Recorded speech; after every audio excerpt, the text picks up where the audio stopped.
we're kicking off today with Raw, as Dominic Mysterio and Damian Priest challenged for the undisputed tag titles, and at times came close to dethroning Sami Zayn and Kevin Owens. Earlier in the night, Rhea Ripley had injured the knee of Raquel Rodriguez ahead of her and Liv Morgan's women's tag title defense, which led to Morgan attacking Ripley in the main event. Without Ripley's help, and with Finn Balor being taken care of by Seth Rollins, Dominic and Priest were on even footing with the champs, and the story of the match saw the Judgment Day duo try and assert their dominance.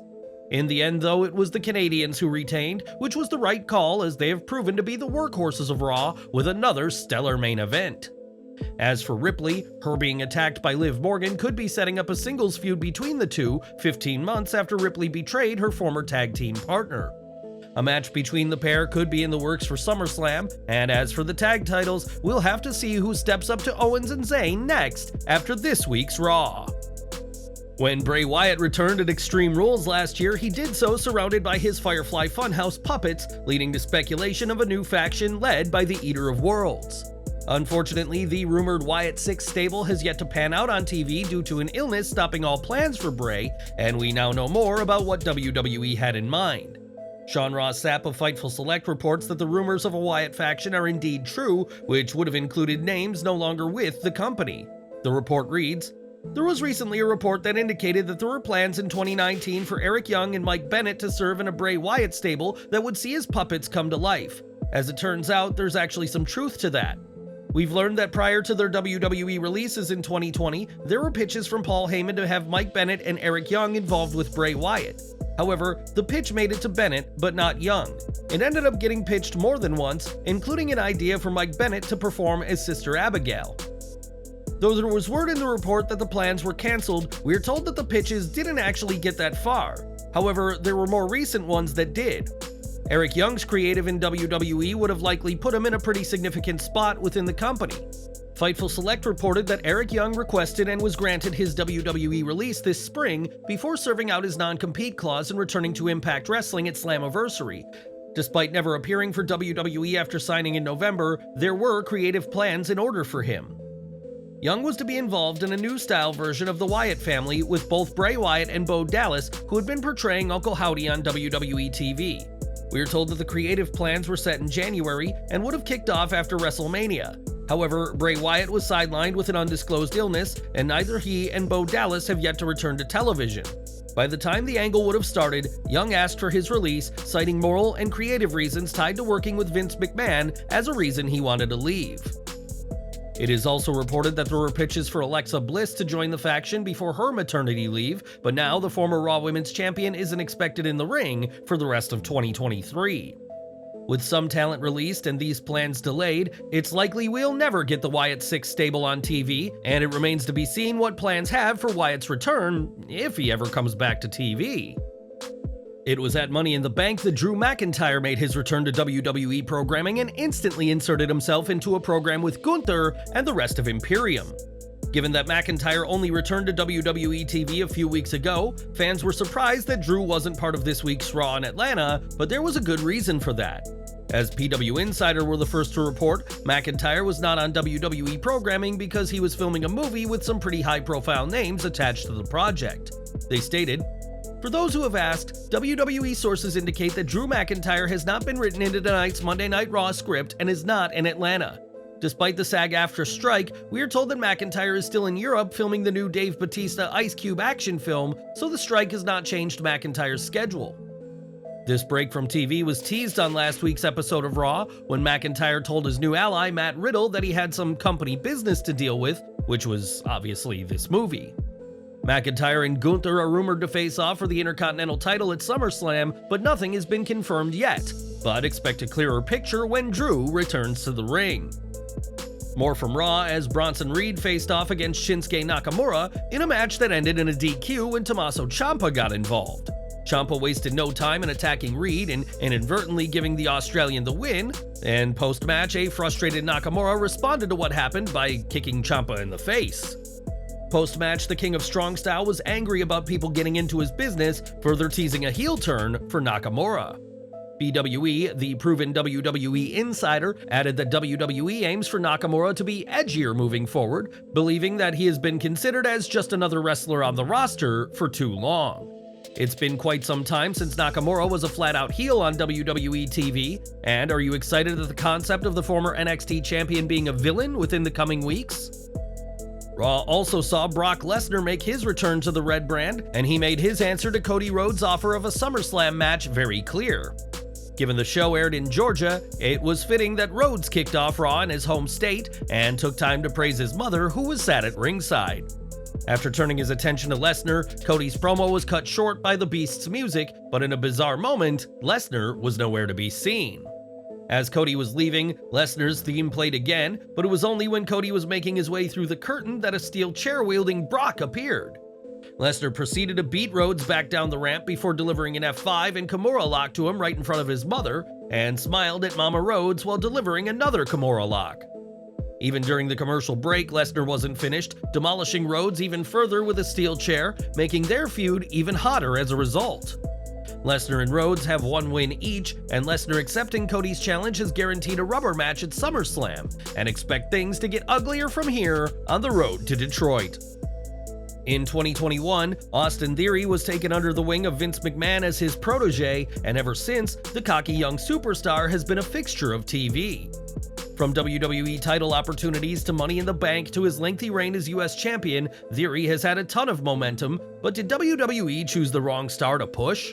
Mark Henry believes so, as Denise Salcido said on Busted Open Radio that the US title is not on the level as the Intercontinental title, and Henry spoke about Theory being the wrong choice. He said, "Not only is it feeling forgettable, it's feeling like a level down title," Henry said. "You don't want people to associate that, oh, that's the lower title. If it's a title, you're supposed to honor it, and I don't feel like it's being honored right now. Creative were on the way to doing that, and it didn't go to the right person." Theory has held the US title for over 200 days, but many feel that his reign has been largely forgettable, especially compared to the wars that Gunther has had over the Intercontinental title. After retaining his title at WrestleMania against John Cena, Theory is now waiting on his next challenger, with many predicting that LA Knight will win the ongoing US title invitational. But what do you think of Henry's comments? Did WWE make a mistake by giving him this lengthy title run? And who do you want to see end it? Let us know in the comments below. During this year's WWE draft, a dozen or so superstars were called up to WWE's main roster from NXT, though not everyone has had the chance to shine on TV. Odyssey Jones was one of the names who was moved from NXT to Raw, though you wouldn't know it by watching the red brand, but he was around for last night's show in Georgia. PW Insider reported that Jones was backstage at Raw in Atlanta, but as we saw, or rather didn't see on the show, he wasn't used in any capacity. Jones' most recent match came last Friday, when he worked a dark match at SmackDown against Cameron Grimes, but there's no word on when he'll actually be competing on TV. Jones was quite the prospect in NXT, but that hasn't led to anything significant on the main roster, and time will tell what he does when he eventually gets an opportunity on Raw. Over to Impact Wrestling now, as Nick Aldis returned to the promotion a few months ago and instantly set his sights on the promotion's World Championship. At last week's Slammiversary show, Aldis failed in his efforts to dethrone Alex Shelley, and PW Insider reports that Aldis' short-term deal with Impact Wrestling has expired, and he is now once again a free agent. Prior to Impact signing Aldis, there had been reports that Triple H had been interested in signing him, but Bruce Pritchard, who has quite the sway backstage in WWE, is no fan of the British star. Fightful noted that Aldis' deal with Impact allowed him to advertise his legacy supplements during the broadcast, and he may not be able to do the same if he signs with WWE, either as a wrestler or a producer. PW Insider added that WWE is said to be highly interested in Aldis, but want to give him a tryout for a producer role, possibly as early as next month, and we'll keep following his situation for updates.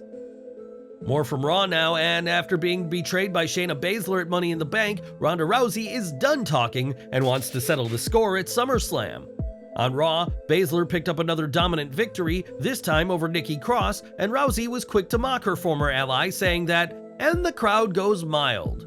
The former friends had a heated exchange, with Baszler labeling herself a better Ronda Rousey before demanding they settle their differences right then and there in Atlanta, Georgia. Rousey, however, had other ideas, instead preferring to relax from the box above, and Baszler was stopped from reaching the baddest woman on the planet by security.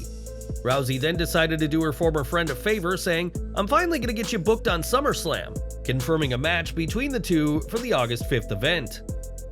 We have to feel bad for Nikki Cross in all of this, as this was her first match since graduating with a master's degree from the University of Edinburgh, and being squashed in 18 seconds is hardly a fitting celebration for such a massive accomplishment.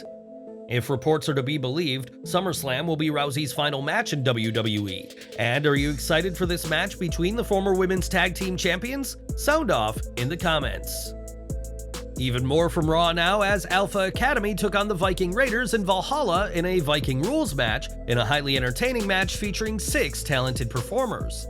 Much of the match was surrounded around Maxxine Dupri, who received her Alpha Academy varsity jacket on the show, but there was a tribute to a legendary tag team some fans may have missed.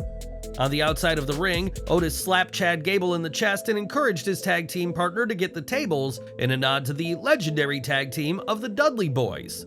In the end, it was Dupri who'd be sent through the table, and the Viking Raiders would get the win in the conclusion of an unlikely match of the night candidate between the two teams. Raw also saw Gunther in action, and despite the tease of issues in the group last week with Giovanni Vinci, the faction was back on the same page tonight. Even without Vinci and Ludwig Kaiser at ringside, Gunther was able to get a clean victory over Matt Riddle in a repeat of Money in the Bank, and the Austrian had plenty to say after the match. Climbing onto the commentary desk with his championship around his waist, Gunther laid out the challenge to Drew McIntyre, who, like we said, was not a part of this week's Raw.